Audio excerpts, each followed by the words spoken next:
Good morning, everyone. Making coffee, so bear with me.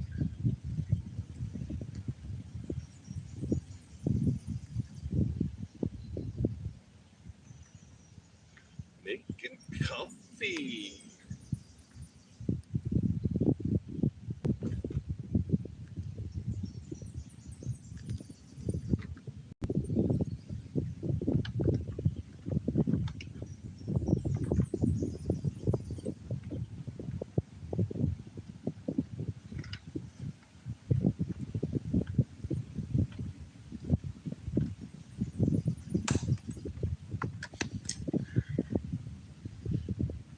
That's right.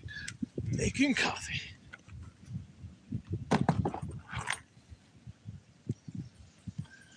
Let's move this thing back.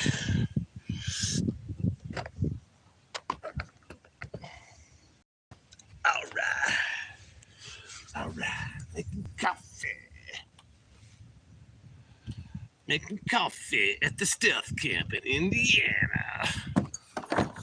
I'll let y'all know where I'm at as I'm rolling out or packing up or something. Because I know you are gonna like it. All right, it's the wrong case.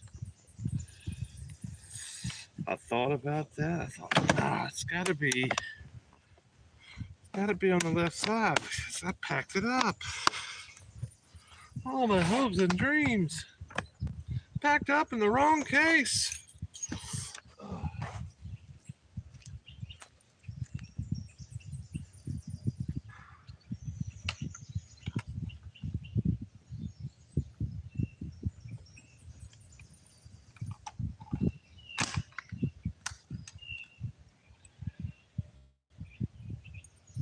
Make coffee.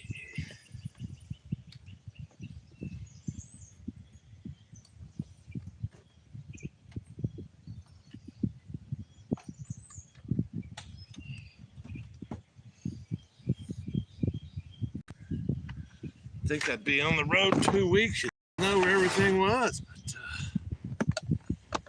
no.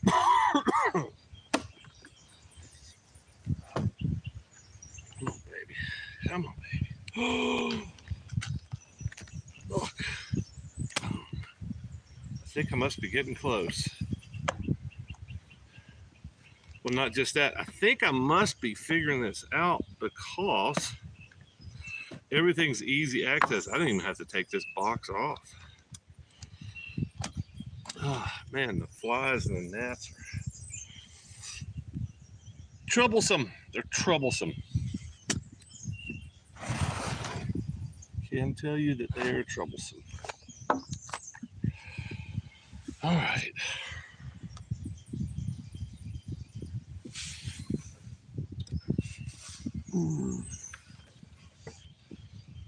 It is 7:30-ish. Let's see if I can pull up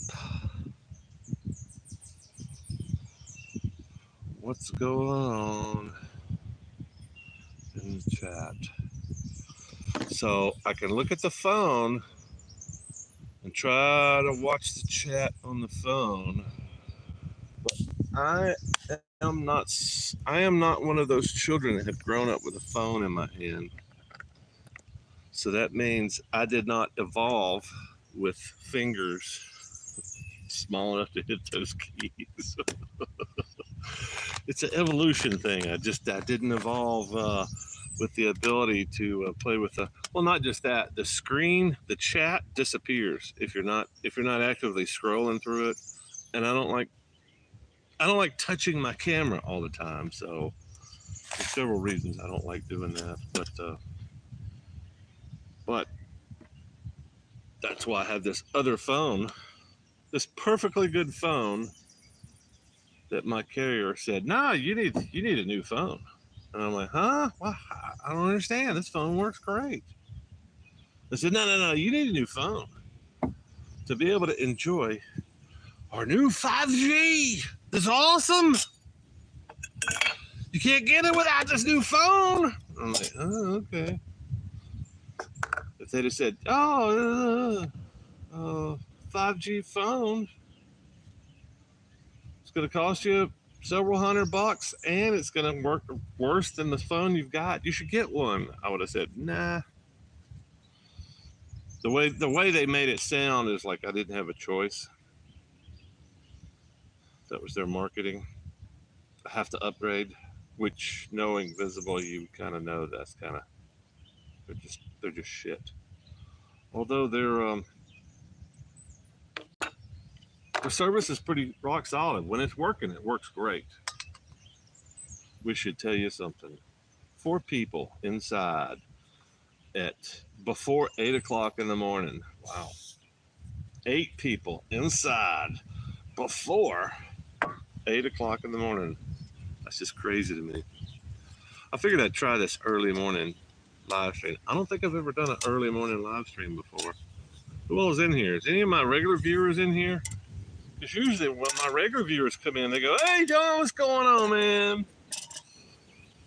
But since I haven't had anybody go, hey, Don, what's going on, man? I'm assuming that these are all new viewers.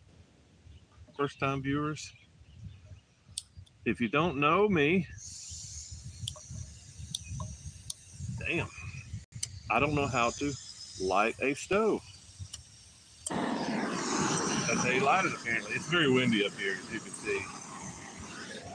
But if you don't know me or my channel, I'm Don the Moto Giant, and I do motorcycle adventures, mostly in the warmer part of the year because I don't much like winter.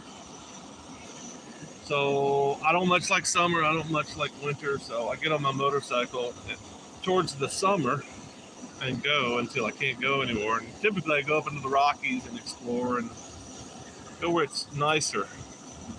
And it's not nice. It's definitely not nice in the south in the summer, so I go to the nicer climates. So I like spring and fall.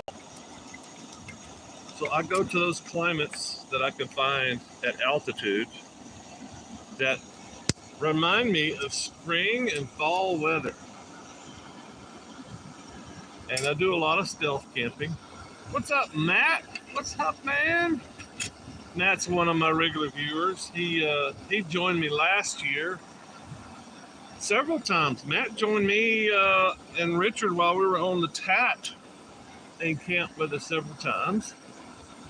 I invited him to join us on the Transamerica Trail, the rugged dirt roads of the Transamerica Trail, but he didn't think that big Indian he was riding would make it very far down the trail. So I kind of agreed with him, but he was cool enough to come hang out with us and camp.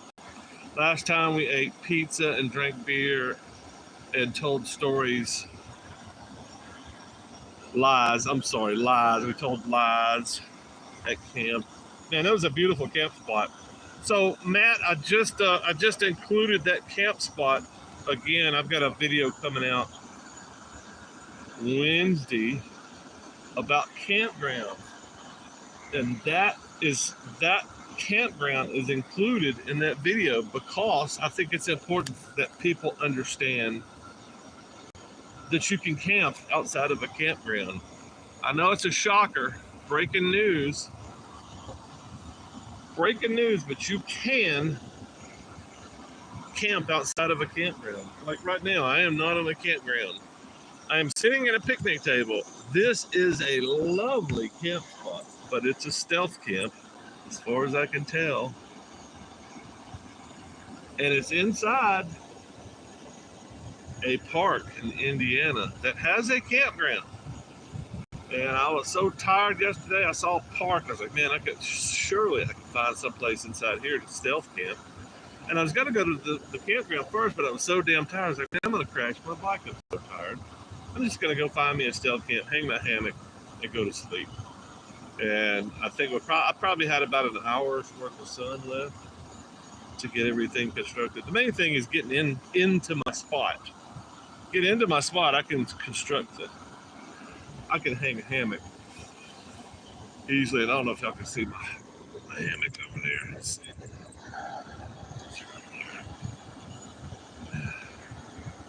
And you got notified by YouTube. That is fantastic. Wow, we got 16 people in here. And Matt's the only one I know. He's the only one that said, oh, what's up, TW? Any damage to the bike? Scratches. Scratches, let's see. I'm trying to think. Yeah, it's just scratches. That's a tough bike, man. I'm really impressed with, I think I've dropped it, I don't know, 10 times. And the only real damage that I've sustained other than scratches is the perch for the handbrake on the right broke. But I didn't know that until like later on that day after I got on the bike. So luckily me, it's pretty easy repair. The perches or I think I actually made a video about the dangers of breaking your perch. Kind of like a bird.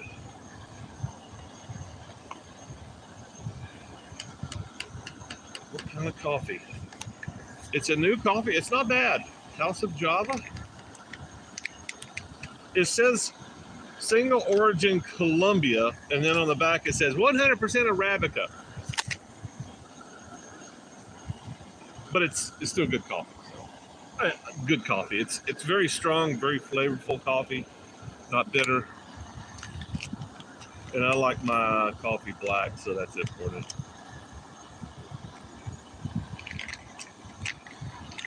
So it's a Freedom Coffee live stream. Welcome everyone. Oh yeah. Have my regular viewers, have y'all seen me make coffee before? I do not recall if I've done, I know I have, but this is a little pop-up Cedar Summit, what do you call it, X-Brew? It's basically a, not rubber, but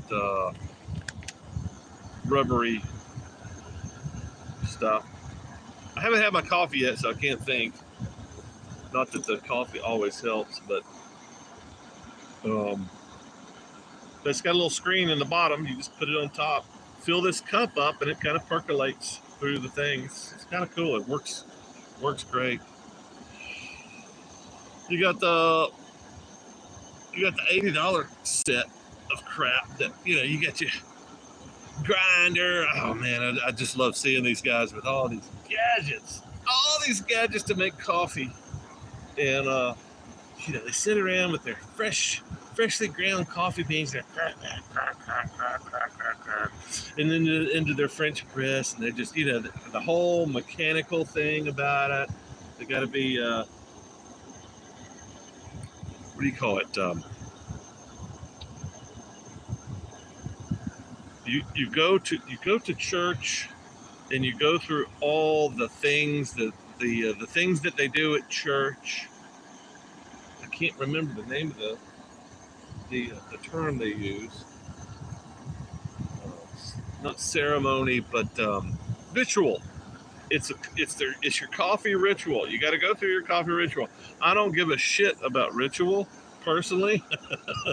There's some things I think rituals are good for some things, but coffee is not one of them. If I could just wake up, throw my legs out of my hammock every morning, and my butler just come walk up and say, "Your coffee, sir," that would be enough ritual for me. I would be fine with just waking up in the morning and going, "Thank you, Jeeves. Well, what a lovely sunrise, Jeeves. Oh, the coffee is excellent, sir. Thank you very much." Ever just make straight up cowboy coffee? I've done cowboy coffee before. It's probably not my thing. I'll tell you how I make coffee at home is I got a nice big French press at home. Same thing. Dump it in the bottom. Pour hot water in it. Let it sit for a couple minutes. Pour. No ritual. None of this.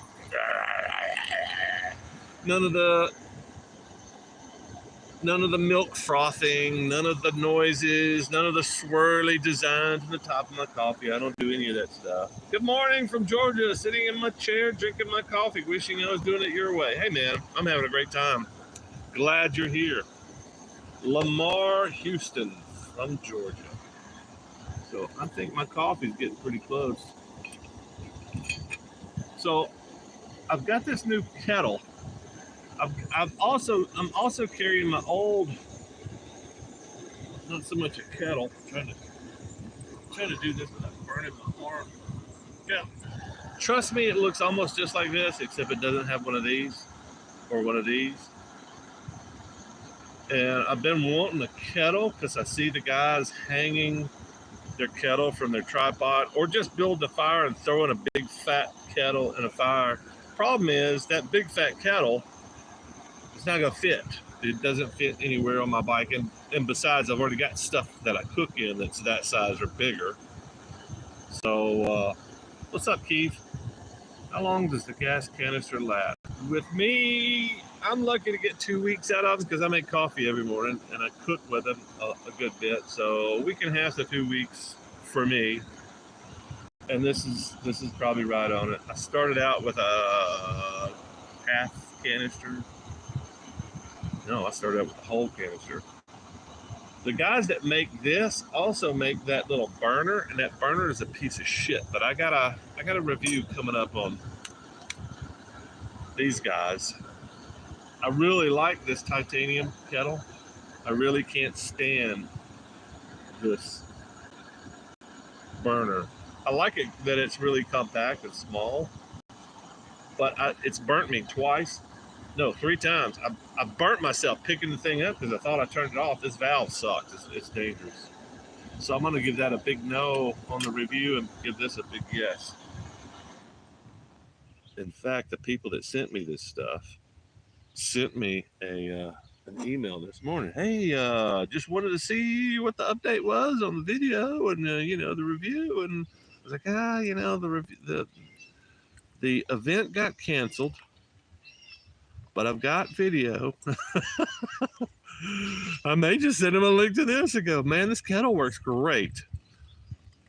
This piece of shit, it comes as a kit. They sell them each separately. I think this stupid thing's like $50 too, which is ridiculous. But like right now, this thing could still be on. I just can't see it, and it's making these things hot. I just can't see it because this valve goes really way down, which is fine if you want to just barely simmer stuff. But I can't see it, I can't hear it, and then I go to move this thing and I grab this thing and I burn myself. I've done that like 3 times now, so I don't like the stuff. I don't like the stove. But this kettle is awesome. I've used this, I've hung it over a fire. As you can see, it's well used. And the depth, the size, everything's perfect. And I'm just go ahead and pull this thing out. It's very comparable to my old, I don't want to call this a kettle because it's not really a kettle, but man, I've had this for a decade. Same thing, titanium, and it's got a silicone lid, which is fine, but it's always looked disgusting like this. Silicone. I've got another stove in here. Yeah, this thing's worked great. Which, it's like I wasn't looking for a replacement, but I was really looking for a kettle, a small kettle that I could put inside a case. And these guys sent me an email and said, hey, see if any of our products might fit what you're doing. Maybe do a review. And I'm like, yeah, let me look through your catalog. Oh, there's a kettle. Oh, there's a new stove. It's a smaller stove. My old stove, I can't remember what the old stove is. It's been a good one. It's just that rubber. The rubber thing is wearing out. It's an MSR. I think it's one of those whisper lights. It's basically the same thing, except it goes on top. It's got a little rubber thing that goes on top. It's bigger. It sticks out about like that. Anyway, it's worked great. But I wanted some flexibility, and the only reason I brought both of these is to demo. We were going to do the Camp and Cook, which got canceled due to weather. Oh, Tyler, morning, Don. I thought only us dog walkers were up this early. Yeah, it's kind of early, but it's kind of late. I've got this bad habit of waking up at 1 and 2 and 5. And I woke up at 5 and didn't really go back to sleep. I was like, when's the sun going to come up, man? I want to make some coffee and get on the road. And the sun just never came up. So here it is. What time is it? Wow, we got 20 people in here. Would it be possible to get a big Harley in the woods where you are now? Absolutely. But I'm not really in the woods, really. I'll let y'all know where I'm at. TW, it's possible to get a Harley in the woods where I crashed my bike. In fact, I said that to the boys that were visiting. I was like, it's an old forest road. It's an old gated forest road. They cut the gate off, and you can get a big street bike in here, and you can, or at least you could, until it rained, and all that rain seeped down through the leaves and made the ground very slick. So it basically had a layer of dry leaves on top, layer of slick leaves on the bottom, on top of some really slick mud. And I knew it going out that morning. I knew it was slick. Just sliding around, I was like, whoa. Luckily, there's no big ruts in this road. There's no big turns. There's some slopes that slope off into 20-foot embankments. But yeah, I had a little bit of trouble going out, but I hit a patch. It wasn't a rut. It was more like a bank, and I didn't realize how steep of a bank it was, and I put a little bit too much input in, and it went bam. And I was only doing, 8-10 miles an hour, luckily. Went down, got my leg trapped under the bike. So yeah, you can get a Harley in there. You can certainly get a Harley in here, because this is, 200 yards off the road, maybe. And there was a passenger car came up in here last night, and I'm like, I'm sitting there. I just crawled in. I think I just put the phone up, and I'm sitting there going, oh, this is so nice. Nice breeze. Like, there's a nice breeze now. It's a little chilly, but it was a warm breeze last night. And I was thinking, oh, this is so good. I'll be asleep in 15 minutes. And then I see headlights coming out. I was like, oh man, I'm busted. The Rangers found me. They found me. They've been chasing me all over the country. They finally found me. And I got it. And it was a passenger car. And I think they had the same idea I did. It's like, oh, this looks like a nice stealth camp on top of a nice ridge. We could look out. You could see out. You just can't see a whole lot because there's a lot of leaves on the trees. But anyway, they came up. I waved at them thinking it was a Ranger, and they turned around over there and took their tail and went down the hill. Ooh, look at this. Ooh, look, it's coffee. Freedom.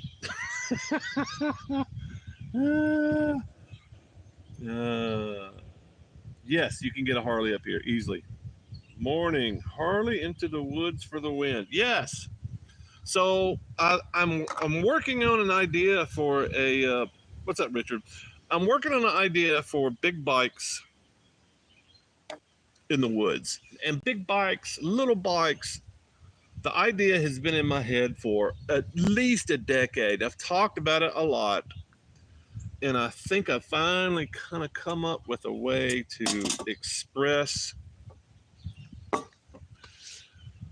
my emotions and my feelings about having the wrong bike.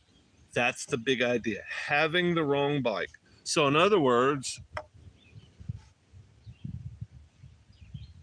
50 years ago, more appropriately, yeah, no, that's about right. It's close to 50 years ago. 50 years ago, when I started riding, you had Harleys, which most everybody in America had back before the before the 60s invasion from Honda in Japan, if you wanted a motorcycle, you had a Harley, because so they had American bikes. They had Cushmans, they had Harleys. Cushman, if you don't know, is basically it's like a half it's like a half of a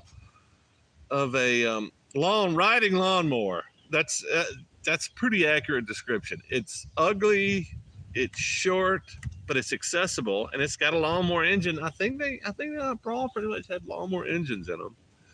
So just short, torquey, 4-stroke engine, putting along. So it was Harleys and Cushmans, and some exotic bikes that got some importation. Exotic. The Triumphs, the Nortons, the European bikes. So there was European bikes, and there was American bikes. But I don't remember ever seeing European bikes down in the South. I'm sure they were here. Maybe I just didn't notice them. Maybe I just thought they were all Harleys because they were all obnoxiously loud.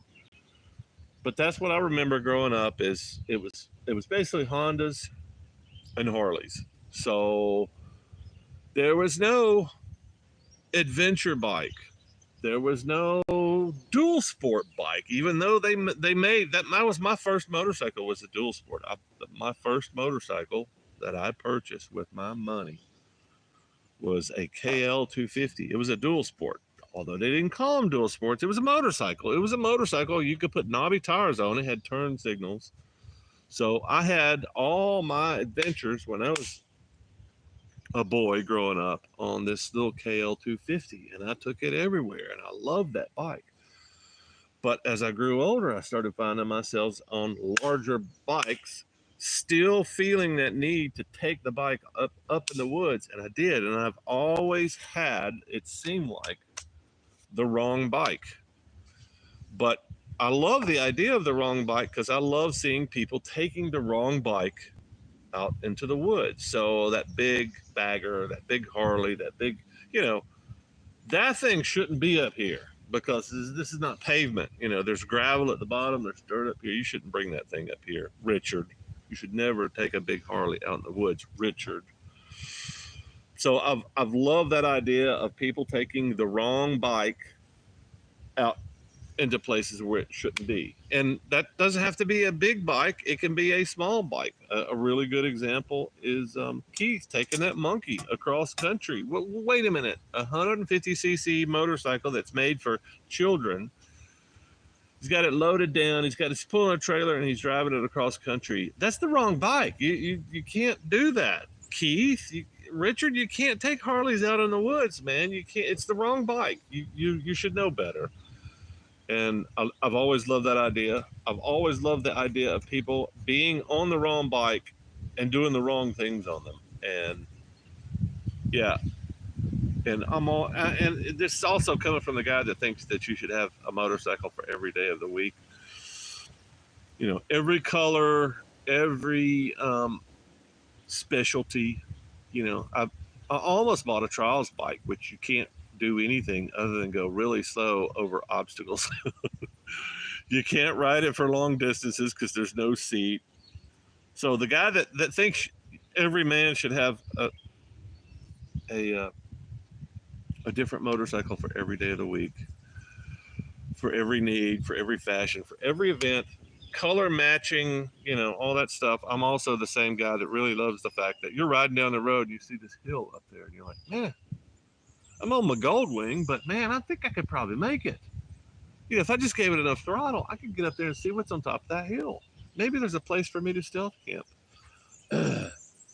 How's it going with possible new bike? I am lacking funds at the moment, but that's what I'm heading north currently to see if I could put some cash in the bank so I can go purchase my hopefully new to me bike. Went down like that last year. Thought my heart was going to blow up before this, but I finally got it to get up. Yeah, this is starting to get embarrassing. I hope you guys are appreciating the drama, because most people don't publish their get-offs. I don't crash very often, but when I do, it's almost always in the dirt, like 99% of the time. All my crashes in the last 30 years have been in the dirt. And I've had a couple of 3 bad crashes in the dirt, usually because I'm riding beyond my skill level. I'm riding beyond my skill level or beyond the bike's abilities or the bald tires or something. So, and not just that, there's lots of surprises in the dirt too. So, Freedom Coffee break here. 1 second. Oh, freedom. And this Freedom Coffee break is brought to you by House of Java Direct. Single origin Columbia Reserve, made from 100% Arabica.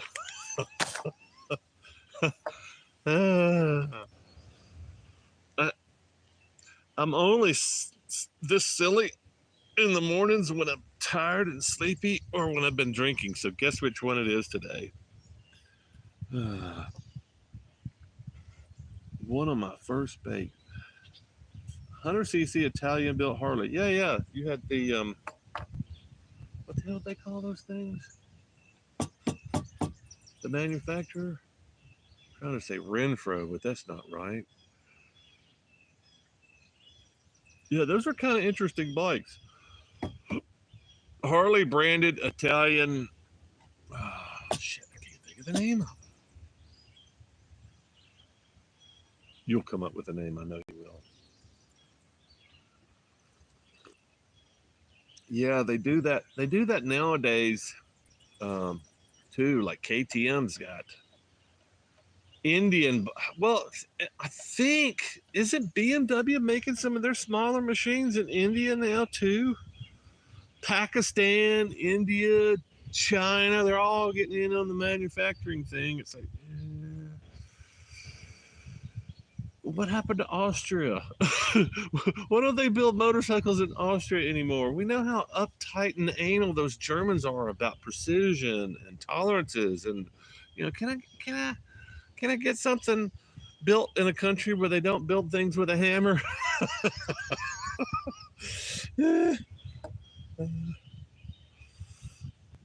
Aramaki. That's it. Aramaki. Yeah, there's an Aramaki hanging in one of my favorite pubs in Birmingham. They've got an old Aramaki hanging above the doorway. It's the only motorcycle in the whole place, but it's iconic as you walk in. This place, oh man, if y'all are ever in Birmingham, you got to go by the garage. The garage was a series of concrete. It's concrete bunkers. It's basically rooms that were made of concrete. So bunkers, like, I don't know, 8, 10, maybe foot. Yeah, maybe they're a foot wide walls where you would store your carriage, not your car, because they hadn't made cars when they built this barn. These barns were made for the gentry of downtown Birmingham at the time. It was made for the gentry to be able to park their carriages in, without them getting scuffed up, and no trees. Now, you wanted your beautiful carriage stored in a nice garage, and that's what this was back in the late 1800s. And then they started putting cars in there when cars replaced carriages and horses. Anyway, they took this old series of concrete bunkers and cut holes and walls in them, and it's just the coolest place, man. It's one of the coolest places in Birmingham. That's what I tell everybody. So go get some beer and a great sandwich at the garage, and hang out with cool people, and go out into the courtyard and see. So basically, they've taken half of these garages and turned it into a bar, and the other half on the other side of the courtyard is enclosed with glass and doors. That may have been the original. No, they were garages. So I think they've modified them anyway. So they look like storefronts now, Except the guy that did all this decided to fill all these storefront garages with antiques, so you can go window shopping. I'm sure he'll sell you some of the stuff at some exorbitant rate, but yeah, and the courtyard's filled with old crap too. It's a really cool place. It's kind of like a museum. And then on the inside of the museum, as you go out the door to the street, is that old Aramaki Indian hanging above the door. Interesting story. So if y'all are ever in Birmingham, make sure you go by the garage, grab a beer and a great sandwich. Some dude just ran across road behind you. Yeah. Time to go make the donuts. See you, Lamar. Thanks for stopping by, man. Yeah, 22 people in here. As I'm rolling up my hammock, I will let y'all know. Can y'all see my hammock over here? Hammock. I've got a little bit of a lag, so I'm waiting for my finger to. There it is. Hammock. Motorcycle, hammock, picnic table. It's very rare for me to stealth camp at a place that has a picnic table, but I swear if you look around, that's what I'm going to say. If some ranger comes up, I'm going to go, I don't understand. This looks like a campsite. There's a numbered thing over there. It's a picnic table up here. What are you doing putting a picnic table at a trailhead parking? Which I think is, I don't even think this is trailhead parking. But there's no markings at the bottom that say don't, not, eat, no, none of this. So just came up here and like, oof. I was like, oh. Number one, good thing, nobody's up here. Number two, the sun's going down. Number three, it's Sunday night. Number four, I'm tired and I'm fuck. Welcome all 18 people who are in here. Who all is in here besides the people that have commented? Have you used Haven on this trip? I have, and I'm going to talk more at length about the Haven. It's sad, but this is probably most likely going to be the last time you will see the Haven on this trip. So I'm hanging in my war bonnet for several reasons. The most important is the war bonnet. You pull one side out of the bag, you string the strap around the tree, clip it onto the other one, you start pulling that bag, you pull it to the other side, you pull that carabiner out, you wrap it around the tree, you snug them up, and you lay inside. It's one of the most amazing things I've ever done. Richard's got a war bonnet too. So the Haven update, I'm trying to figure out how to do this without being mean. The Haven has just let me down too many times. It did not make the trip last year on the TAT, mainly because it's too heavy and too large, and that's really easy, and that's the camping that I was expecting to do, which is exactly what we did. The camping we did was sun's going down, clip, clip, get up, clip, clip, throw it in the bag, done. This year I was gonna take out the XL, which I haven't camped in over a year. Smaller, lighter, faster, and it just it exploded on me. And I shot the video. I'm not sure exactly how to do it correctly, but I don't. Derek is my friend. Derek, who owns Haven, is my friend, and I want to be polite and respectful and say what I need to say, which is don't buy a Haven. They let me down, and for all the people that have bought a Haven and it's let them down, I'm sorry. It's still the most comfortable hammock I've ever slept in, but sadly, those days are over. I don't take equipment that I can't depend on, and I can't depend on the Haven. And I think the bottom line is it's a good design. It's just he picked the wrong manufacturer. And I think that's probably what I'm going to have to say on the video. It's like, hey, man, I love Derek to death. He's been real good to me.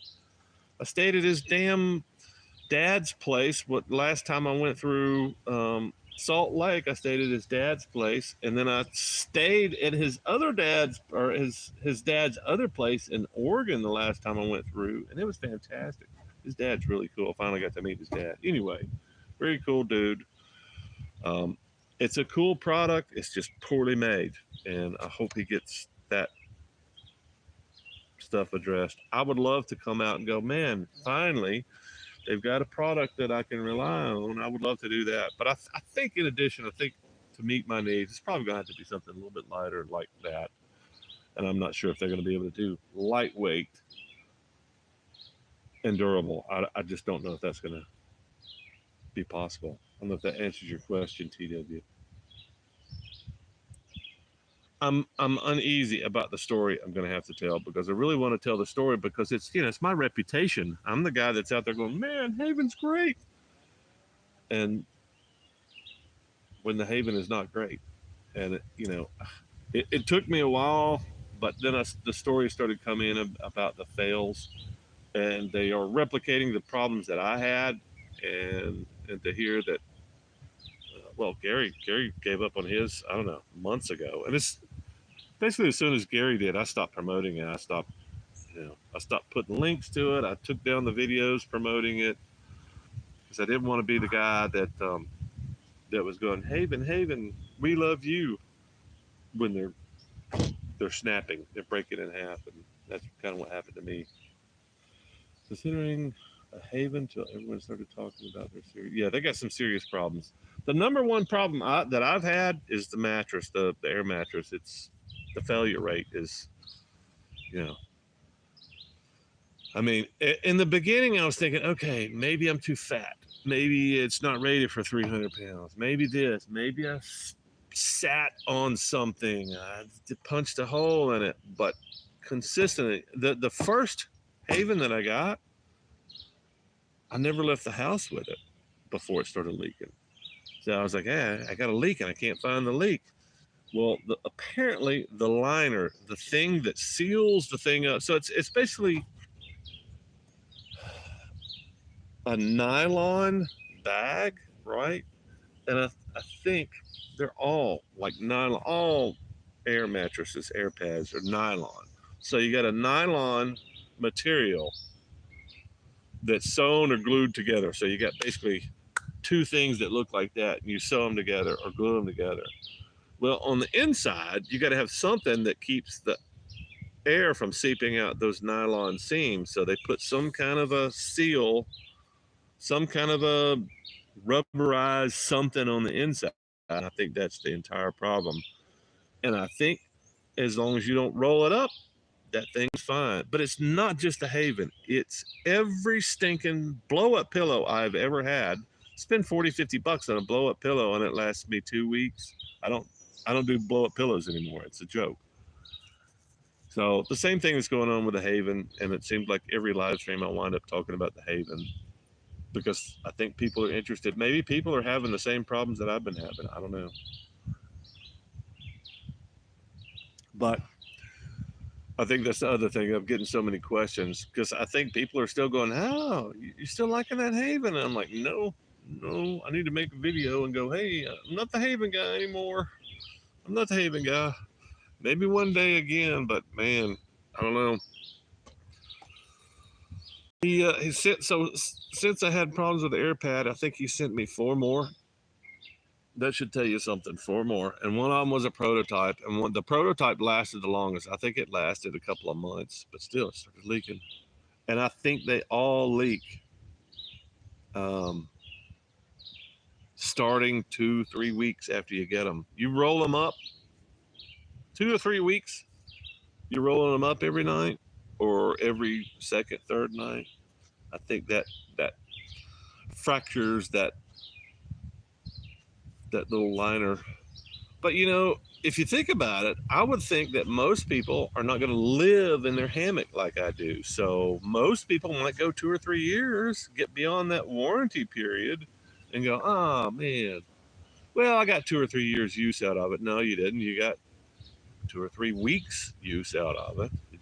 It took you 3 years to get that use. And I think that's going to be the bigger issue is, wow, that the sixth time I took my thing out, it started leaking. I had to get up in the middle of the night 3 times to blow it up because it really doesn't. We bought a different pad. What did you get, Jeff? Did you get one of those Thermarest mattress? That's the mattress is the cost of the Haven. Man, I tell you, that would go a long way. That would go a long way if they just had a good, solid product. I want to sleep well. And that's the one thing that Haven delivers, man. It is so comfortable. I just wished I could get behind the damn thing and go, yes, they're back, baby. They're back. They're making a really good product. But the thing that failed the other day was the pockets for the what the hell do you call those things? The poles that you put. I'm trying to say stretchers, extenders. Anyway, the poles that you put inside the hammock to spread the hammock out, to give it structure, the little pockets that you put those poles in, they were all busting. And I noticed it when I put them in there. It's like, I haven't noticed that before. That's probably not good.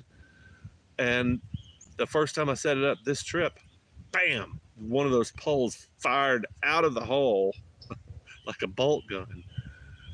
Anyway, so I repaired that, frustrated and cursing the Chinese guy that made those. They're structurally, they should have made them out of the same material that my chair's made out of. They've got the same pockets, and they're made out of good, solid nylon, not that soft crap that you put in your underwear. Spreader bars, thank you. Spreader bars. Thank you, Richard. Did you ever get the Safari? Yeah, I have the Safari. I left the Safari just because it's too heavy and too bulky for what I'm doing. I can get the XL into a side case. I can get all the components into a side case. Down low, and I can get, it fills up 3/4 of the side case, but that's why I brought it. It's easy to stuff in the side case. But disappointing, man. I almost filmed the video. Well, I filmed the video. I was like, I'm done with the Haven. Air pad, and now this. I had to sew the hammock up because it shot it through the side of the hammock. Anyway, I'm going to make an official apology video, I think, and just go, look, if anybody's suffering because of what I said, I'm sorry. But at the time, I thought this was an outstanding product. I still think it's an outstanding idea. I just think it's just poor execution, and I'm hoping that Derek can get back on top of it. But then again, man, I'm the guy that's getting shot out of a cannon, and maybe he's just not getting the feedback or doesn't believe the feedback. Because at the time, I'm like, yeah, these air pads. And he's like, it's not a thing. It's not a thing. And then I started hearing other people having problems with the air pads. And Gary actually had the same thing with the pockets. He had the same problem with the pockets. He had one of his pockets explode. And I think his is in the trash. He's done with the Haven. I think he went back to his other hammock. I'm not really sure. An outdoors man myself. What's up, Skeeter the vet? What's up, man? What MOS? Out of curiosity, what did you do in the Army? Back in the day, I was 91 Alpha, 91 Victor, but they've changed all that. I don't know how long you've been in or out. I think I'm going to have another cup of coffee because that first one was so good.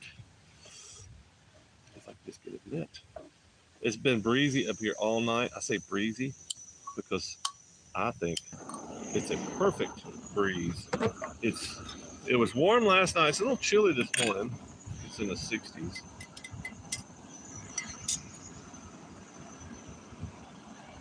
Yeah, I'm in no hurry. The rain's coming in. I'm headed to Chicago area as soon as I get on the road this morning, and it looks like the rains are going to be coming in about 3, and that's hopefully, if I get on the road soon enough, that'll probably be about the time I'm rolling out of town. And if not, I'm riding in the rain for an hour or less, hopefully.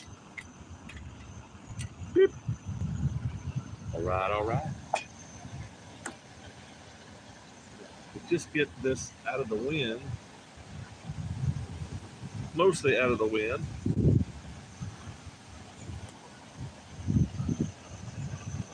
Yeah, so I crawled into the hammock last night. Didn't have, you can see I've got my underquilt that keeps the convection currents from freezing my balls off. So I laid down there and I was like, yeah, I'm gonna have to get this underquilt on. It was low 70s, I think. Man, it's just a warm breeze coming up from the hills. You could smell the pasture down below. Beautiful, beautiful place. Let me get y'all some sunrise action up there. Infantry, yeah. It's like it's too early for a live stream. Yeah, I'm telling you, man. Just got off work. AM feels like my PM.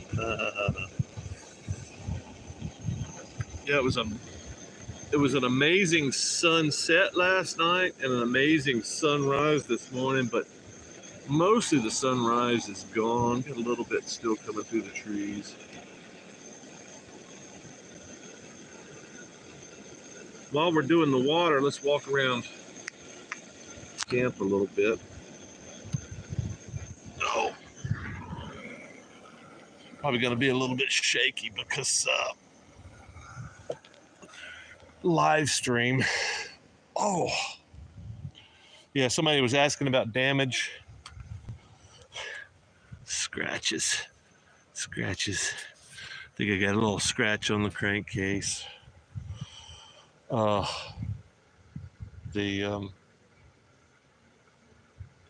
kickstand has not fallen off.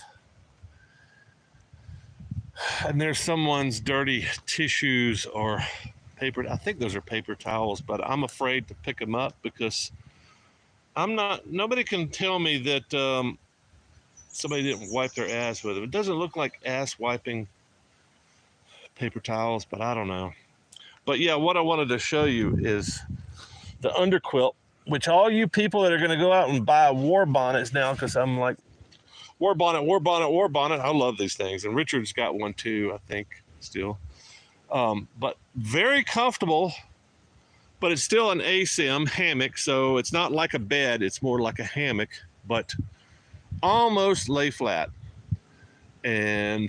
But the one thing that I found out the hard way, I don't want anybody, if you're thinking about a hammock, especially something like this, you need to educate yourself. There's a lot of information you got to get before you go out there and just jump in your hammock and go out in the woods like everybody else. I got my hammock. Let's go camping for the first time in it. Oh, shit. It's very cold. What do I do? When it's cold, that's what you got to do. It's called an underquilt. You can also put a ground pad in this. There's a little sleeve in here that I haven't looked at in forever, and I can't really remember. Oh, there it is. So you could slip an air mattress ground pad or some kind of a foamy thing in there to keep you insulated, keep your body heat inside your body. So basically, the road, I'm in a state park. I think it's Clark State Park. I think that's what it is. Anyway, it's the oldest state park in Indiana. And the road's just right around the corner, 150, 200 yards. And then I've got this nice little ridge. And I think this is a horse trail, hiking trail combination of the two. I'm not really sure. But that's pretty steep. That I would not be going down on the Tiger because I would be going down on the Tiger. Certainly don't have the front brakes for that. Trail intersection marker. Yeah. Don't call that number if you were able to make it out, because by the time they get up here, I'll be gone. But yeah, doesn't this look like a camp spot? or something. Looks like somebody smashed into a tree here. Looks like somebody tried to turn this way, backed up and smashed into that tree. But I'm telling you, this car came in last night. Hell, they may have smashed into it last night. Looks like several people have been smashing into that tree for years. But yeah, they came in and they went, oh, somebody's already got our stealth spot. We were going to hang out up. That's probably more accurate. They were just going to come up here and fuck. And there's some dude on a motorcycle in a hammock waving at them. And so they just turned around. There's their tire tracks. Yeah, that was an interesting experience last night. I was like, oh man, I'm busted. I got to go find someplace else to sleep. But yeah, that's a little bit of a tour of my spot. Got my second cup of Freedom coffee coming over here. Oh yeah, it's ready already. That was fast, huh? All right.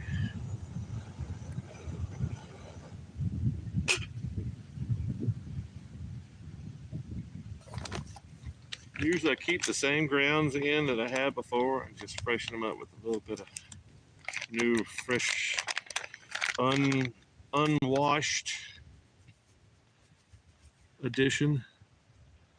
Maybe about half, a quarter of the first load.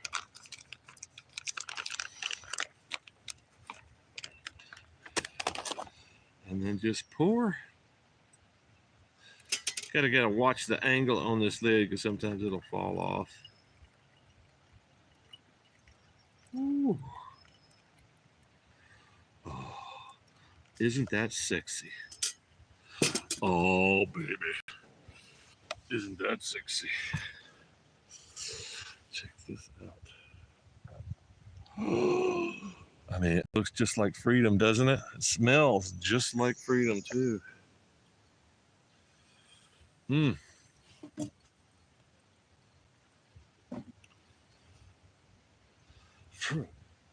It's kind of buggy out here. The mosquitoes came in and hit me last night, so I just crawled into the hammock. Hey, Richard. I'm Richard, too. Two Richards won't make it right. E5, sir, 4 years, went after 9/11, nothing but BS. Yeah, I kind of felt the same way. I mean, I appreciate everybody that did their time in the military, but the military was not for me, and I was not for the military. I was not a good soldier. I can follow orders pretty well, but I think it's dependent on good leadership and good rules and good, when it was so full of shit. And I heard somebody say this recently, and I'm pretty sure they were talking about the Army, and I 100% agreed with them that unlike other organizations, corporations, things like that, where leadership, you get people, the best rising to the top. In the military, in the Army specifically, is the shit rises to the top. The people with all the potential and the leadership skills and the intelligence, they got other options. they usually go, man, I could, and that's pretty funny. I remember my brother getting out of the Army and him saying something I'll never forget. It's like, the Army makes you realize, man, if you could put up with this shit, you could do anything. And that was really profound. And it's the exact same thing. When I got out, I was thinking the same thing. It's like, man, I can do anything. If you can, do the shit that they make you do in the military, you can do anything that you want to put your mind to. And I think that's probably the one thing that the military's done for me is like, fuck, yeah. No, I did that. This is easy. Everything else is fucking easy. And I think that's what happens in the military. It's like, oh, yeah, shit, man. You're getting freaking hammered on by these morons that don't have a clue about what's going on. And you can go out here into the private sector and make 4 or 5, 10 times as much money and have a small fraction of the grief. And you have this career opportunity. You know, what's your career opportunity? I mean, especially in the infantry. How did you get A5 in 4 years in the infantry? It's like, how did you get rank? You must have been exceptional. And that's the most common thing that I hear about the military, especially branches like infantry. Was like, yeah, geez, that's like 3/4 of the army is infantry. How do you make rank? Well, you better go to all the freaking schools and do all the shit work and do. It's easier. It's easier everywhere else. So yeah, I get it, man. Oh, nice hammock. Thanks, Skeeter. I know there is 3 people that really think I'm Richard, but now we had a rough night, man. Lazy people piss me off, you know? I have a t-shirt that says I am a Richard. Just woke up. What's up, Dennis? Skeeter's my cousin. 24 people and 7 likes. Hit the thumbs up. Yeah, Richard, thanks, man. Y'all hit the thumbs up, bitches, or I'm going to come out there and slap y'all. I'm going to come through that screen and slap each and every one of you. Hit the thumbs up. Just subscribe to your channel, buddy. Thanks, Skeeter, man.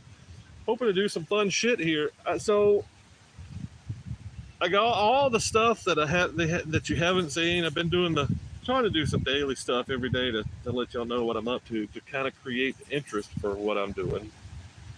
But I've got a lot of stuff that I haven't edited yet that you haven't seen. So the rest of the story is coming.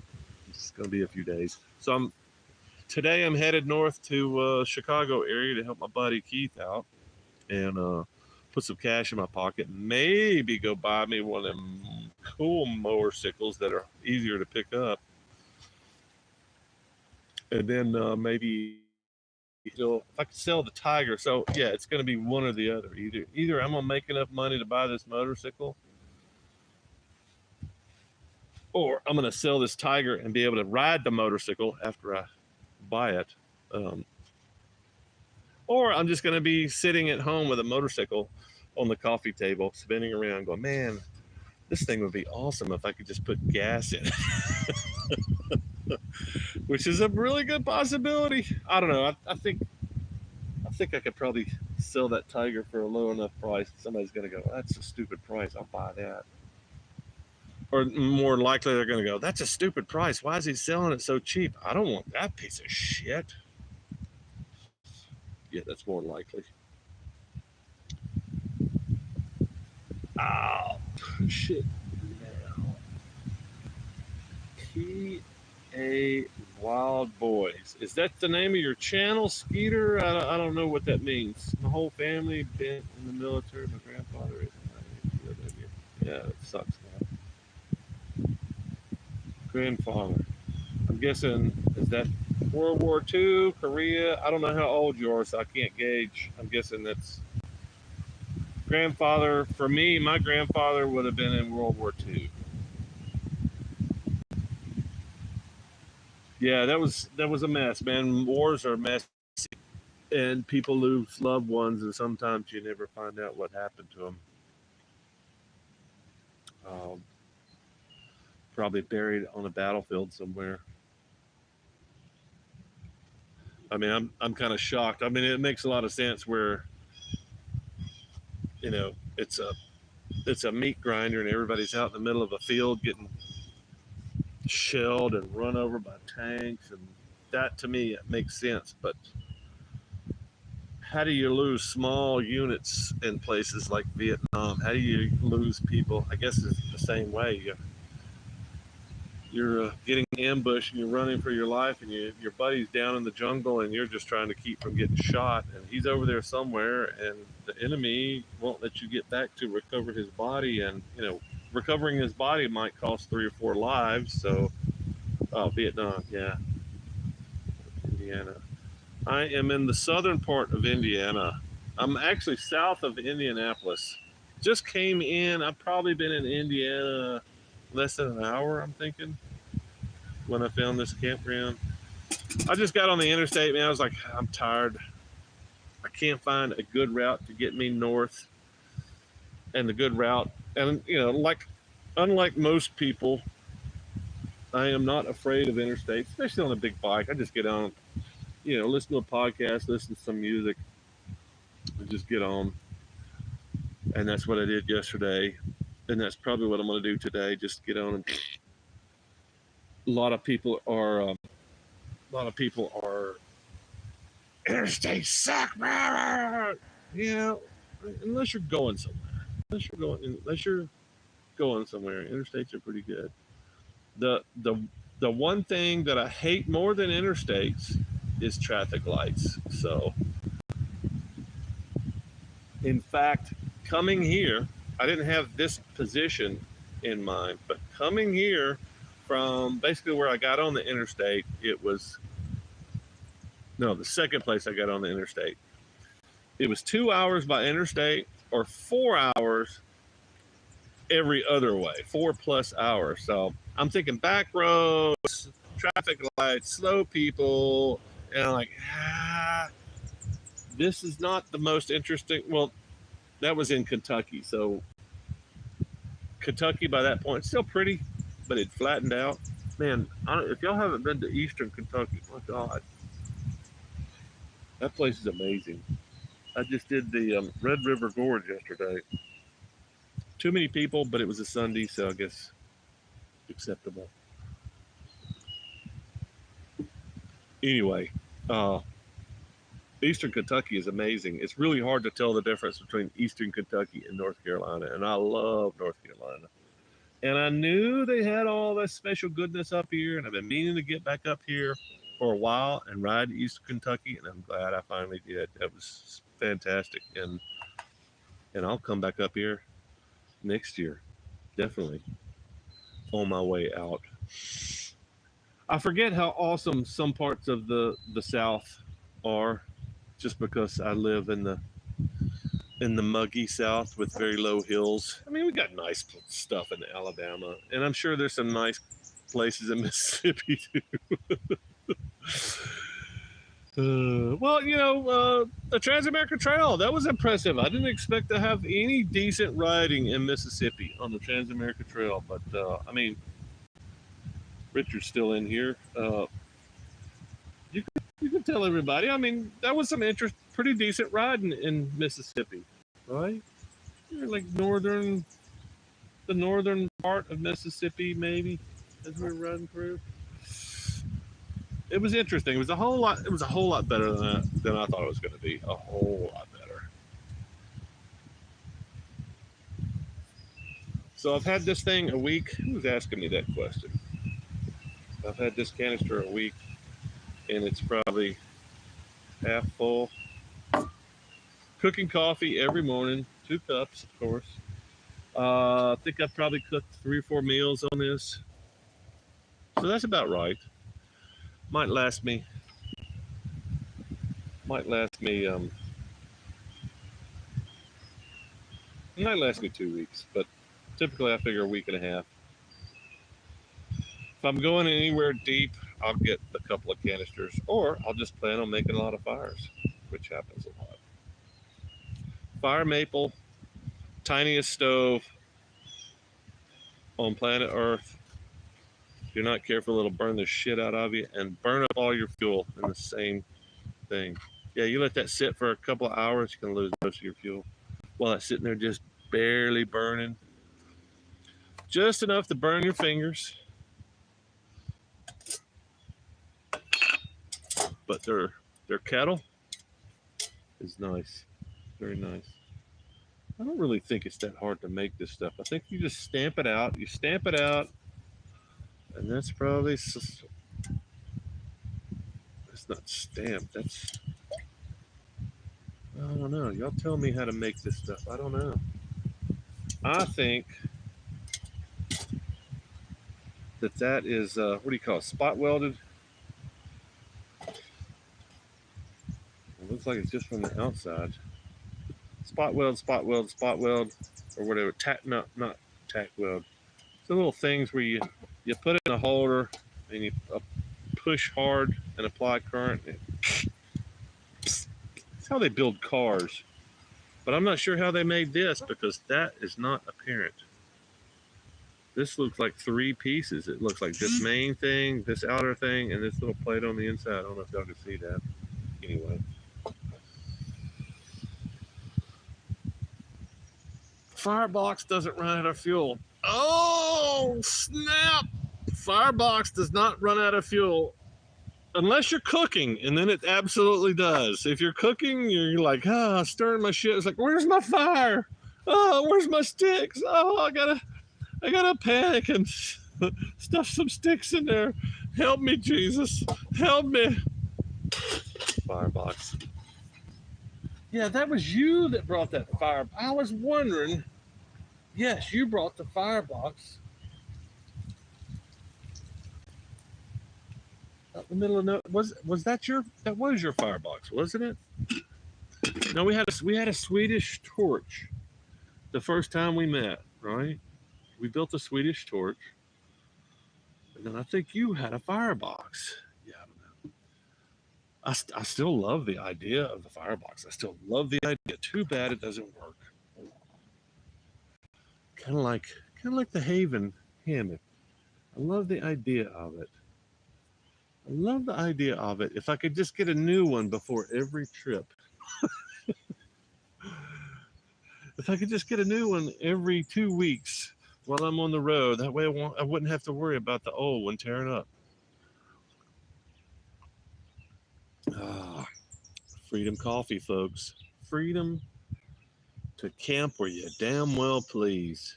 In this case, in Clark State Forest. This is a really nice place. Really nice place. It's big too.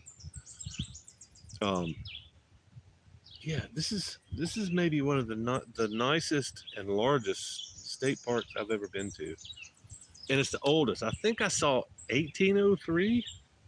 The sign coming in.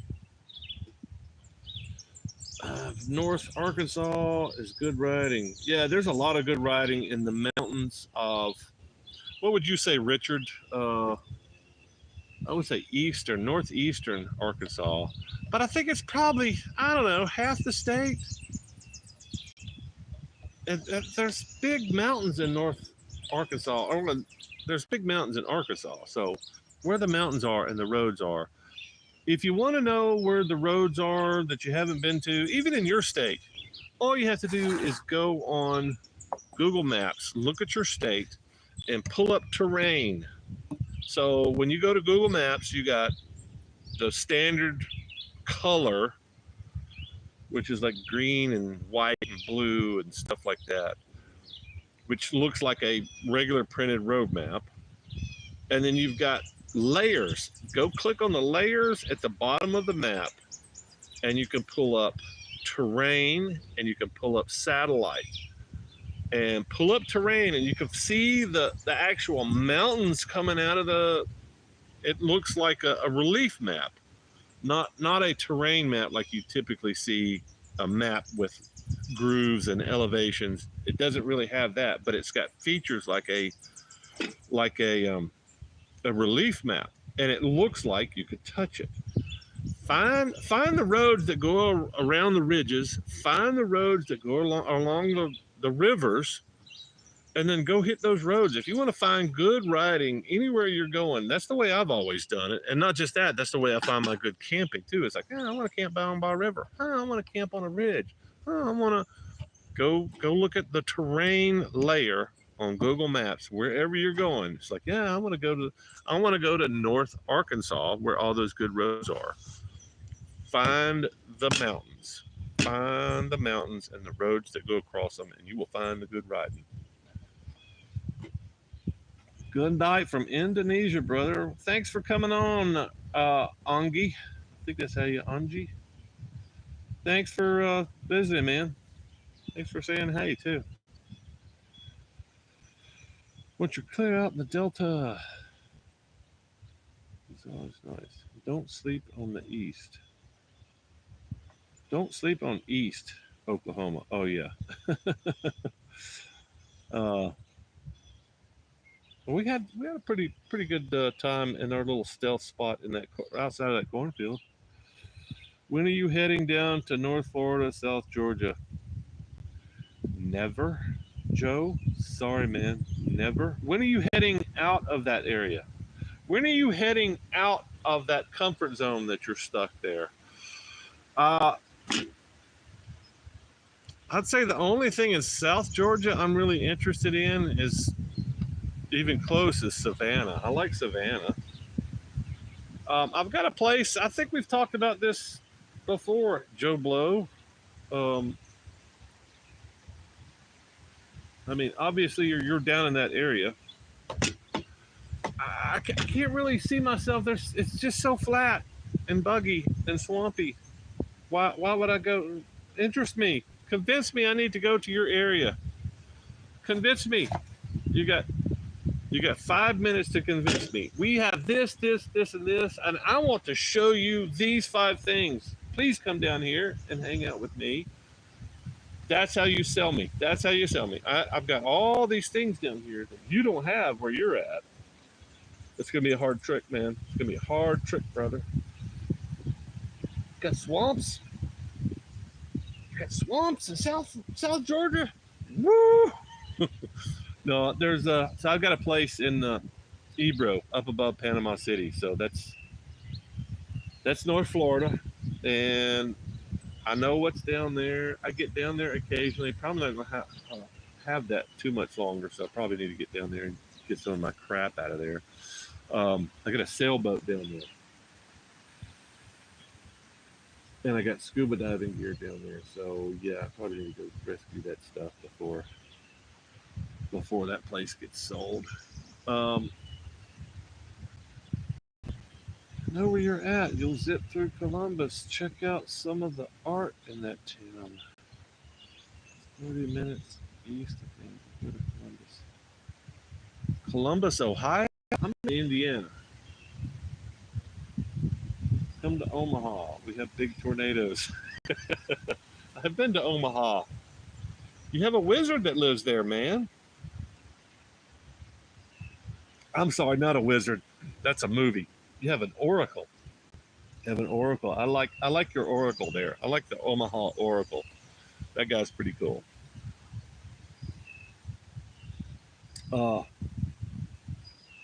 Yeah, I've spent some good time in Nebraska, man. I like Nebraska. Fucking cornfields and small little baby hills and tornadoes. Yes, and y'all have those have the silos. I want to do a documentary about the silos. I would really like to go back through and talk to people about the silos and the idea of it. And yeah, I saw something very similar to what I wanted to do, but I think it was more like a history rather than here's all these old silos that don't get used anymore, that kind of thing. Brown County State Park. You're close. Little Nashville, Indiana, also cool. Cool little tourist town. Great country roads. Yeah, I'm not touring today. I'm hauling ass. And as soon as I finish my Freedom Coffee, I'm gonna go over here, cup a squat in the woods, and I'm gonna pack that up, and then I'm gonna hit the road because I'm hoping to stay out of most of the rain. The rain looks like it's gonna come in around 3 o'clock. So if I hit the road in the next 30 minutes, I should be getting either scooting into town about the time the rain hits or a little bit after, which is fine. I don't mind a little bit of rain as long as it's warmish. Northview, Columbus, Indiana. Brown County is east of Columbus. Yeah. Sorry, I appreciate the tip, man, but there's rain coming in, and I've already made the commitment. So all that. And this is how you clean your filter. You get the bulk out of it, the rest of it dries out, and you can just shake it all off, kind of like the dried stuff that I put in there. Freedom Coffee. Can y'all hear this wind? This is fantastic. Fantastic weather.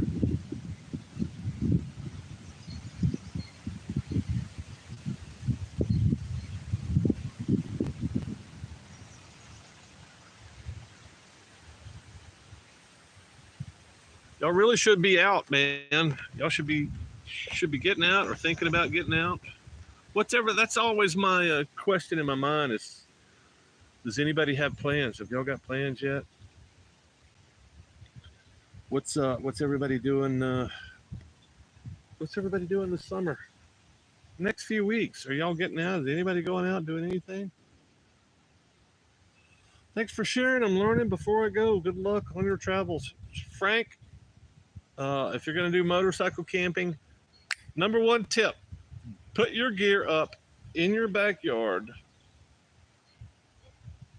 Spray it down with a good shaking of water from your hose. Make sure it doesn't leak. Crawl in there. Make sure everything works. Or wait for the storm to come through. Go set your tent up before the storm comes through.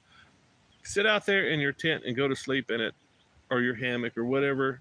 Test your gear out before you go, because you will ruin your trip and you may die of hypothermia if you don't.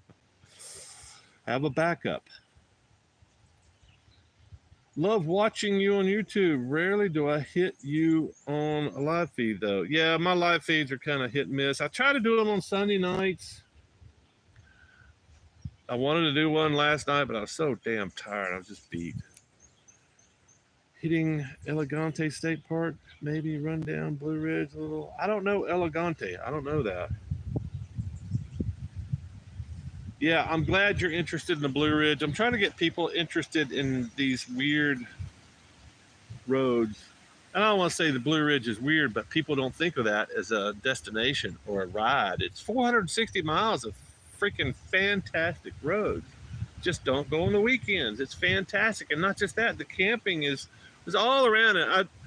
I really, the whole intent was to get out there on the Blue Ridge and park on the Blue Ridge on the side and do some stealth camping. I did not do that, but there's just so much great camping off the Blue Ridge and right next to it. So yeah, don't let my failure to camp on the grassy knoll next to the Blue Ridge, don't let that fail discourage you from going, because you could do that too. It's just tricky. It's as tricky as I remember the first time, but I did find some new spots that I want to do maybe next time. But yeah, that was a great experience. And hell, I only rode half of it. I don't think I rode 300 miles. Allegheny State Park, Pennsylvania. Yeah, I'm sure there's some lovely stuff up there, Keith. I'm doing this by voice. The spelling seems to be nuts. Yeah, I got the same issue. I don't like doing this. I mean, look, my thumbs cover about 6 or 7 digits. Learning how to ride a Oh, okay, Frank. So how's your camping, man? So you're learning to ride a motorcycle. That's really interesting. I'm assuming you're taking a rider's course. Is that part of the challenge? Have you purchased your motorcycle yet? Because I've got some instruction for you if you haven't. Yeah, I'm really interested in the new riders, the returning riders, all the people, because I really feel like I need to tell y'all the inside scoop. Don't buy the hype. Don't buy the bike that your buddy's buying just because your buddy's got the bike. Don't do that. Get the most practical machine you can get for the money that you have. Don't make payments on a stupid motorcycle. Buy something like this for cheap. Find out if this is the machine that you want. And hell, you can get 3 or 4 of these motorcycles for the price of one new motorcycle. It doesn't make any sense. There's enough cheap motorcycles out there. People that bought way too much motorcycle and realize that motorcycle is not really them, or they can't find the places to ride. They lost interest. They basically bought a really expensive toy and they're still making payments on it, which, yeah, you're probably not gonna be able to buy those because they're gonna want the money that they paid for it. And yeah, anyway, buy a 10-year-old motorcycle. That's my advice. 10-year plus. Did the Blue Ridge about 6 years ago in a row back in the 80s. I'm living my second childhood now. I love second childhoods. Versus. That's a great choice, man. Yeah, I think you might have gotten lucky and got the right bike, man. That's a good bike. Congrats. That's a great first bike. In fact, you may get to the point where you might want something bigger, faster, but you've got a good solid bike to begin with. That's great. And the bigger and heavier and faster the bike is, the harder it is to handle for a new rider. So I think that's a great choice. Who talked you into the Versys? Somebody clearly intelligent talked you into that. Most expensive new bike out. Don't be cheap and get a new one every few years. Buy the most expensive bike out there. Yeah. Take Brian's advice. Make payments on a $50,000 Harley. That's what you need to do. YouTube, man, it's really amazing the good information out there on YouTube. There's some bad information out there too, but usually you can weed out the bad stuff, especially if it's a popular video. All you got to do is read through the comments and see, you're full of shit. That's not right, blah, blah, blah. Old Gold Wings are an exceptional value, but I would say Gold Wings are for advanced riders, as are big ass freaking Harleys. Gold Wings are not a good first bike, period. But yeah, I've considered, I have been amazed looking at the prices on some of these Gold Wings. Like, are you kidding me? Are you kidding me? That bike's 10 years old and they only want $4,000 for it? It's like, what's wrong with it? It's like, well, it's a freaking Gold Wing. Nothing, except it goes through tires every other week. Suggest the size is primary concern. 250, 350. Yeah, that's a good piece of advice, Tyler. I like smaller. I like dual sports, so I'm biased. I like dual sports, something you can put knobby tires on, because you don't know. You might just want to ride down the street. Get you a CRF is kind of expensive for a first bike, but you can get, well, I guess they're probably all in the same kind of range, $6,000, $7,000. KLX, CRF, good suspension, just enough power to get you in trouble, and go anywhere. You can go down the highway, you can come up here, no problems. You can explore the woods and go, man, I'm an adventure rider, I'm a street rider. Make the decisions about who you are and what you want to do pretty quickly on a dual sport. If you just go out there and buy the biggest Harley you can afford, you might see these hills and go, man, I'd really like to go up the hill and see what's on top there, but I'm on a $40,000 Harley that's going to take me 8 more years to pay for. I ain't taking that thing up there. 650 Silverwing back in the 80s. 650? Were they 650s? 600 maybe? You're talking about those opposed head Silverwings, right? I've ridden one of those. I wanted that bike so bad. He was asking nothing for it, like $1,200. I should have bought that bike. That thing was awesome.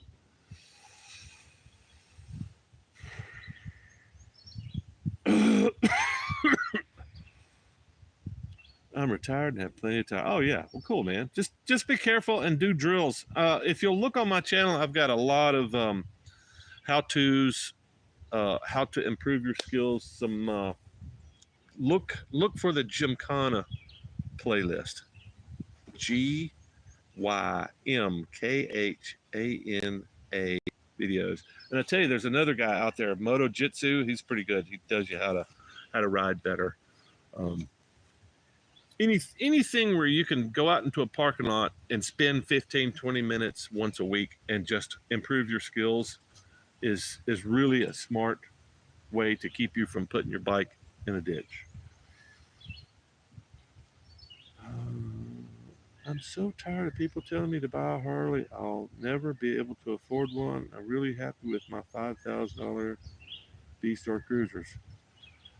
Yeah, I'm not sure what to tell you.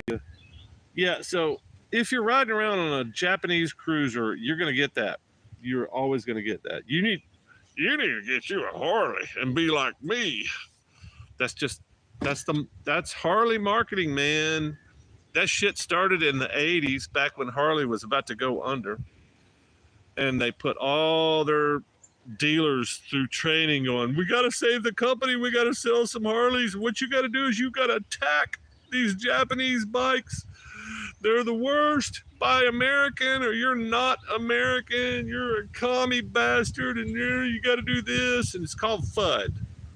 Fear, uncertainty, and doubt. That's the sales technique they blew through all the dealerships. So all this shit you hear from the Harley guys is shit that started in the 80s and the 90s and really hit hard in the 2000s. So it used to be you ride a motorcycle, you're cool, and now it's if you ain't riding a Harley, you ain't shit. Unfortunately, that's especially if you're on a Japanese cruiser, you're gonna be the focus of all this angst and ire. And why ain't you riding the right bike, boy? Don't listen to him. Ride the bike that you want to ride, especially the one that you can afford. There is a Harley sitting in my garage in Alabama, apparently, and I'm gonna have some fun on that when I get home. The final thing is eventually I'm gonna have to sell that. It's my brother's bike, but I'm gonna have some fun on it because it's one of those ridiculously loud Harleys. I'm just gonna have some fun on it. I'm gonna tease the shit out of all the Harley guys. Thinking about getting my girlfriend a CF Moto. Seen a few at a dealership a couple weeks. Looks like a decent bike. Looks can be deceiving. I don't know anything about them. I've heard some good things about them, but I don't know. I would ride one. Somebody want to throw me a CF Moto? I'll ride one around. I'll tell you what I think. Riding dirt. I was riding dirt room, my $40,000 dirt. Yeah, you're one of those few guys that doesn't give a shit, Brian.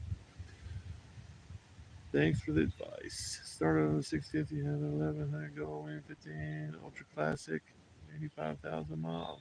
Wow, Larry, 85,000. That's some good miles, man. What year is that? That's the 07. Okay, cool. Yeah, that makes sense. Go to some dealerships, put eyes on some bikes. The cool place will let you sit on them. If you can't sit on a motorcycle, go find a place that will let you sit on a motorcycle. That's my advice. If they won't let you sit on a motorcycle, I get the whole riding thing. I get that. But if they won't let you sit on a motorcycle, give them the finger and go find a dealership that will. Fuck that. A lot of bikes that can be made into an adventure bike. 650 definitely worth its one. All my motorcycles have been adventure bikes. Hide your money, y'all. There's poor people around here. Oh, that's another good one. Yeah, you ain't got enough money to ride a Harley? Well, poor guy. No, they got money. They just ain't spending it on a $40,000 motorcycle. Yeah. Anybody call it anything an adventure bike? Yeah, I think that's what I was talking about earlier. Is all my bikes have been adventure bikes because I have adventures on them. Now, will they go around the world? Will they go across the road of bones easily? No. In fact, that's kind of why I want to sell this sucker because it just doesn't have the suspension. It needs a bigger front wheel. It needs spoke rims. It needs all these things that only a proper adventure bike has. CF Moto backed by KTM. Yeah, I don't know that much about CF Moto. I keep hearing a lot about them, but a lot of Harleys are built in South America and Europe. Jack Parker, you're a liar. Harleys are American made. America, rah! 30 people. Yeah, 30 people is good for a freaking Monday morning for sure. Harley dealership's a good place to buy a small used adventure type bike. Yeah. Yeah, I haven't been to a Harley dealership in a while, but I probably should go by. I probably passed 4 on this trip, but the Harley dealerships that I passed were t-shirt shops.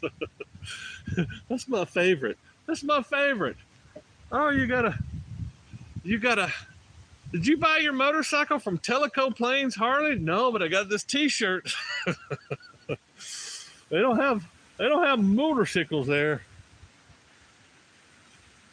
They got this awesome road that runs right past it, runs right up the river. 30 people. Who all's in here? Who all's watching on a Monday morning? My God, where did all these people come from? It must be the stealth camping that brought them in. If you're here for the stealth camp, whatever, let me know in the comments. Drop a comment in the comments. Please comment a comment in the comments if you're here for the stealth camping, because I'm about to wrap it up. I am about to fold that hammock.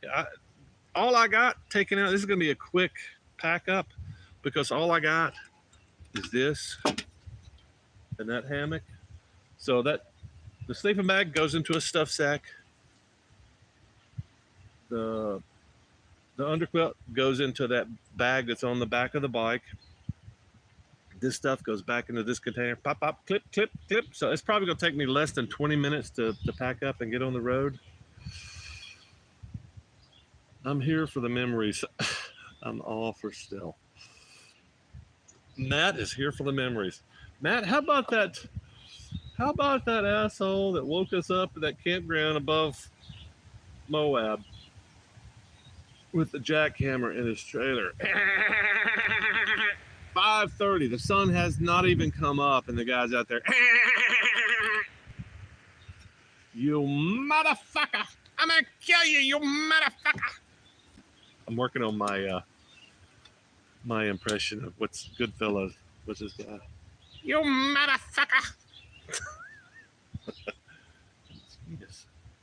Got a mosquito in my coffee. Okay, coffee time's over. Freedom Coffee is free to be absorbed by the earth once again. Freedom Coffee. Freedom Coffee. Stealth and Stories. Jack, first time I've seen you in here. What's up, Josh? Here for the coffee. If y'all don't know Josh joined me in the Nantahala. Did Josh's video. I'm still working on. We did a short ride up the Chirrahula, and off the Chirrahula. Y'all don't know many people that haven't been in that area, Teleco Plains, Robbinsville area. We rode up the Chirrahula and took a dirt road down to the Ball River, rolled up the Ball River, and then rolled back down, and the road was closed. So we went back up the dirt road and back to camp. Anyway, that video should be out maybe this weekend. And then I'm looking for, I had some interview footage of Josh at camp, but I can't find it, Josh. I don't know what the hell. Maybe it's in a, maybe I misfolded it. I try to put everything in a folder, but I've got a folder with your name on it that's got like 2 videos, and one of them, I think, oh, that's what it was. The ones with your name on it don't have the interview stuff. It's just got you working on your bike. So I don't know where the hell the other video, but you're going to have a couple videos since we hung out and rode and actually did stuff on a motorcycle. It was on my referred feed. It might have come up due to the word stealth camping. I know I've been searching moto camping and stuff for this summer. Yeah. He was sawing aspen pines to take home. Yeah. How about those deer, man? That was an outstanding campground that was ruined by assholes. Happy trails. Thanks, Frank. Thanks for showing up, man. He's a lead farmer.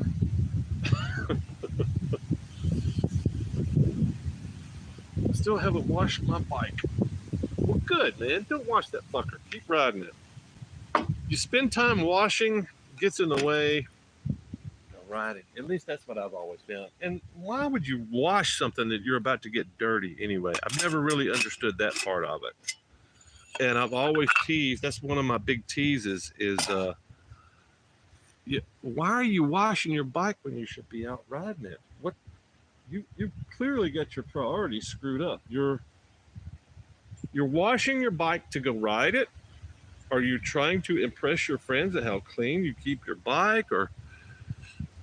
And usually that provides some consternation, but hopefully it will provide some thought for some people going, yeah, why do I do that?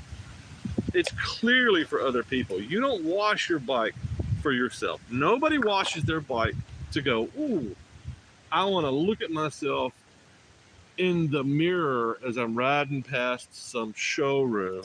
Nobody does that. Everybody goes, hey, look at my shiny bike. Think about that. Think about that. I think if people actually had a mirror to look at themselves and their behaviors, which I go back to the sheeple thing. If we had a mirror, if we all had a mirror to look at ourselves and our behaviors and go, why do I do that? Why do I do certain things? It's for other people. It's to fit in. It's to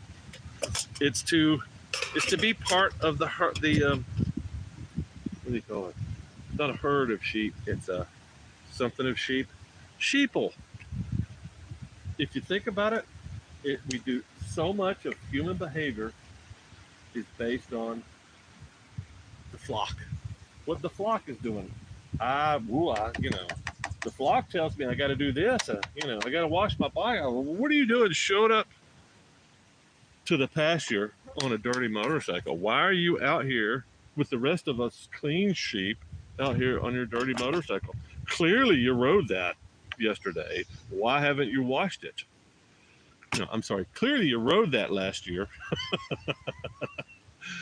Last year when we all went out riding, and you haven't washed your bike since you rode it last year. That's wait. Let me catch up. Still haven't washed my bike. Sis, text me. Could have met you in Columbus and brought you breakfast. Well, shit, Columbus. I thought you were further north, dude. You've camped about 5 miles south of me on Horn Mountain, and I'm in Talladega. Yeah, Jack, cool, man. Horn Mountain, I'm not. Is that my camping spot? I spend a lot of time up in the Talladega. Well, I used to, back when I had a dual sport. Self camping. Carol R looks better dirty. I've been saying that a long time, Jack. Dual sports look better dirty. You look more serious. If you want to impress people and you're riding a dual sport, the more mud and filth and scratches you got just makes you look more legit, man. And that's really what you're going for. You're not looking for shiny on a dual sport. You're looking for beat up. You're looking for bullet holes.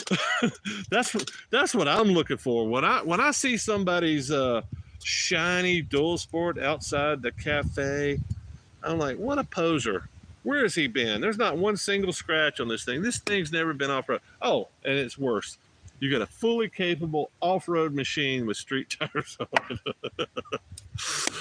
And I'm like, okay, I shouldn't judge, but I do. We all do. And I love those comments.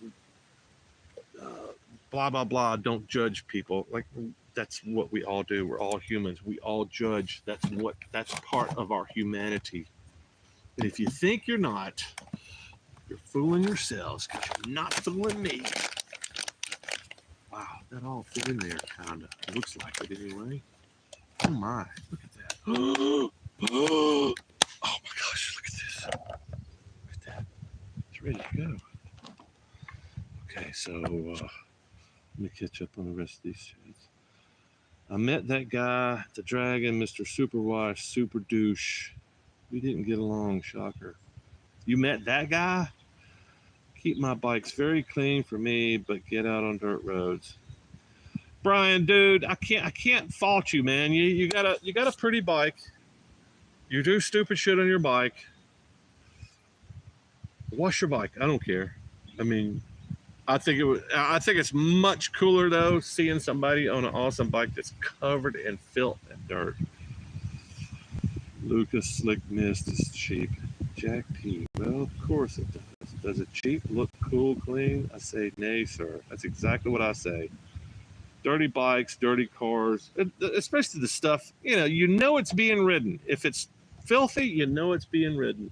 I like a little oily patina mixed in with dirt, and you've got a well-used machine that's off doing stuff that maybe it's not designed to do. I just really like that. I like that patina. I don't clean my bike much, but I do massage it now and then and tell it how great it is. Is it those, what do you call those? Wagyu? You give it a Wagyu massage?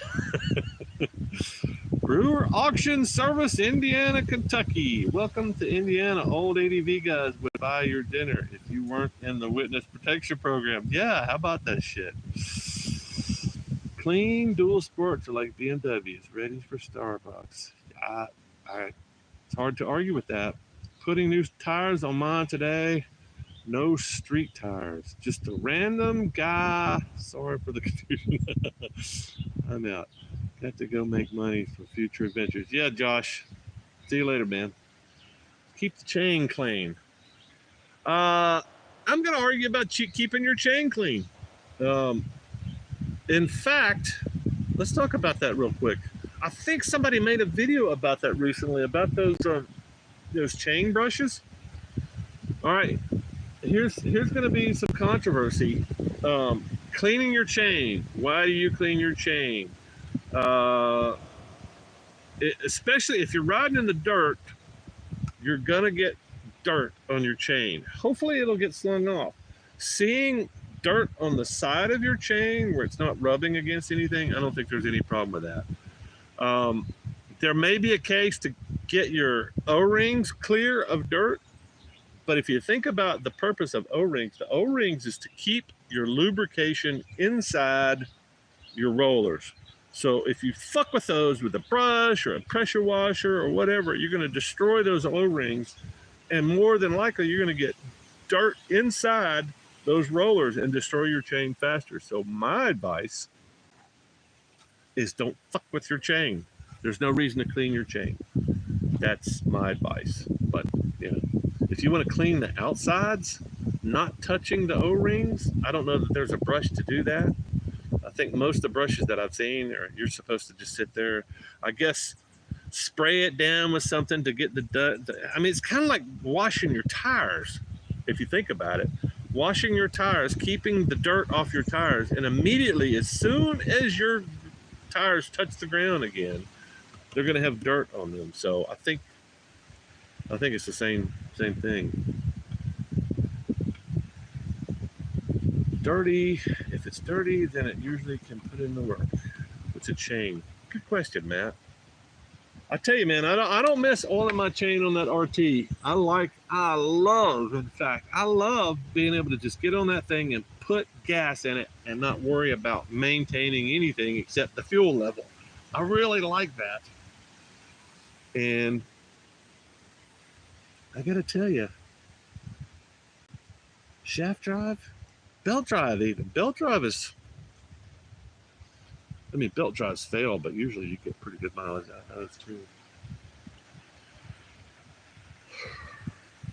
All right, folks, I think that does it. I need to get on the road before the rain comes in, and appreciate all folks hanging out. And if you're new to the channel, if you've never seen my stuff before, check out the rest of my channel. And if you like what you see, hit the subscribe button. More videos coming out. There's a Amanda Zitto as the Magpie Flies video. You'll probably enjoy that, hopefully. Especially if you're a Magpie fan like I am. I think you'll enjoy what I have to say about Amanda and campgrounds. And the question is why. That's coming out Wednesday. Josh's video, his first video, is probably coming out Saturday if I can finally get that thing edited. It's a short video. And then slowly I'm going to be chopping up the rest of this trip. Lots of good stuff that I've seen on this trip, and hopefully more coming up in the later spring and summer. Love chatting with you. How can I know you're doing a live feed ahead of time? There's no way. There's no way, Keith. I'm sorry, man. I would love to say turn on notifications, but all that's going to do is frustrate you. But turn notifications on, that way you know when sometimes YouTube will send out a notification to you if you're lucky. It's better to turn on notifications and just kind of roll the dice than nothing, but yeah. And Sunday nights, I try to do them on Sunday nights. So Sunday afternoon, Sunday evening, I try to do live streams. Drive fast, take chances, absolutely. Amanda rules. All right, folks. I'm taking a dump, packing up, and hitting the road. See y'all later. Glad to have you.